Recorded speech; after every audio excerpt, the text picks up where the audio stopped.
I think that for my personal bodily constitution and for my personal politics and ethics, a vegan diet is the best diet for me personally. And my work is about leading by example. And, I call my cookbook writing recipes as autobiography. I call my cookbook writing recipes as autobiography because, I tell these stories and, every recipe is preceded by a head note that talks about, my own kind of history or the, you know, socio-political context of the recipe. But I think that diet's a very personal decision, and I think that people need to really consider their own choices and how their consumption patterns affect, the animal kingdom, the air, the earth, the water, and then make decisions that are in alignment with those values. So I hope that what I'm doing will help to broaden people's understanding of our impact as eaters on all these interconnected systems, other animals, the environment, and hopefully people will be inspired. The other thing about a vegan diet is there's so many health problems that people have, and I think a lot of the health problems that people have could really are caused directly by what we eat too. So we care about the planet, and yet there's actually something in it for the individual eater. Can you talk about that a little bit too, just the health aspect of it? Yeah, well, especially we're seeing a moment in history where you have this generation that will potentially have a shorter lifespan than their parents. We're in a moment where we're in one of the most health-obsessed nations, but the least healthy nation, the United States. And, we have far too many suffering from diet-related illnesses. Obesity, people being overweight, certain cancers, type 2 diabetes, and it's directly related to what we're eating. This industrial food system that's promoting the worst foods, packaged foods, processed foods, fast food, and a largely kind of meat-centered diet. And so there are more and more mainstream medical institutions and mainstream medical studies that are proving and that are promoting low-fat vegan diets, and that have purported that they can not only be great at helping to prevent, but also to ameliorate and even in some cases to cure certain chronic illnesses. The American Diabetic Association is actually promoting a low-fat vegan diet over the diet that they've been promoting for the past several decades. So I think that it is important for people to consider, certainly including lots more plant-based foods in their diets, but, if they are having health issues, to really think about having a vegan diet. It can be ameliorative, and I think, more and more people are starting to understand the importance of, embracing these politics in this diet.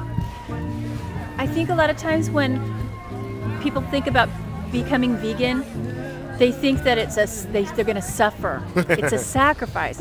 But can you talk a little bit about actually there's plenty of vegan foods that people probably eat every day or that they're very familiar with and they don't think much about it. What are just a couple of the things that anyone could try to eat or make in their kitchen tomorrow?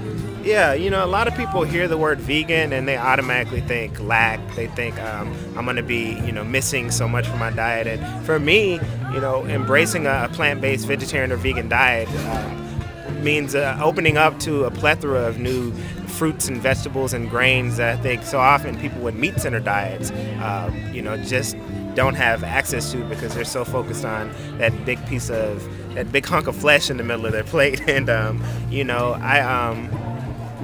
I think it's important for people to realize that there are a lot of different dishes that people always eat that, I guess for all intents and purposes are vegan, but it's just real food. It's real food without animal products, which means fresh leafy greens, nutrient-dense tubers. In my new book, Vegan Soul Kitchen, I have a recipe, Gumbo Z, which is a traditional all-green gumbo with up to, traditionally in Louisiana, some of them had up to 9 different greens. Mine has about 5, and it's delicious. You don't miss the meat, and, it's just a way of getting all these nutrients, that rich pot liquor that's left after you even finish the greens. And I think that, we should understand that having a plant-based diet is actually, opening up to new worlds of health and flavor and a variety of fruits and vegetables.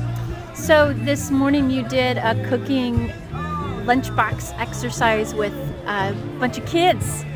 What was that like, and what kind of things did they say to you? Well, it was. I did a cooking class at the King Farmers Market today, and it was wonderful. We had about a dozen young people ranging from 4 years old to 13 years old, and I love working with young people because I think, in terms of food politics and working towards creating a more healthy and sustainable and equitable food system, young people have to be in the lead. If you think about many of the major social movements, globally, from the anti-apartheid movement in South Africa to the civil rights movement in the United States, young people were key in pushing it forward. And I think in this food justice movement, this movement to ensure that all people have access to healthy, affordable, safe, and culturally appropriate food, young people have to be a part of taking lead with the creativity and the excitement and the brilliance that they have. And, we can talk a lot about, how we need to have our young people eating more healthfully, but for me, one of the keys is equipping them with the skills to do it and teaching them how to cook. They're, just from my experience working with young people, if they are part of actually preparing healthy food, then they're much more likely to eat it than, if I prepared them something and just handed it to them. So, giving them the nuts and bolts tools and the skills to make meals for themselves and eventually for their families, it's going to be one of the most practical and fun ways that we can get young people eating healthier foods.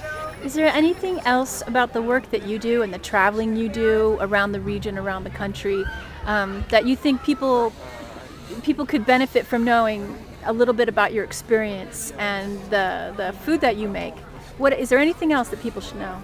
Well, I always say that more than writing books, more than composing essays or facilitating workshops, the way that I've moved most people to think differently about their relationship with the food system, to think differently about what foods they want to consume, to think differently about the impact that they have as consumers and as eaters, is by making them a delicious meal. I think all too often we get caught up in the heady intellectual, ideas and the politics of food, but ultimately, we're working so that people can sit down and have a delicious meal made of food that's ethical, that's sustainable, that's healthy and delicious. And so I like to start there with the essential pleasures of the table, as Alice Waters says. And, from there, we can talk about the politics and we can talk about the ideas. But starting from the most visceral, primal place, the table, the place that moves everyone, eating a delicious meal. And that's how I've seen people decide, hey, I want to have more of this fresh, good food. What do I need to do? Well, hey, you can go to the farmer's market that's right down your street, or you can support these small farmers that are suffering because of big industrial agriculture, and then we'll have access to more of it. But it always starts with good food for me. Great. Well, thanks a lot. Thank you.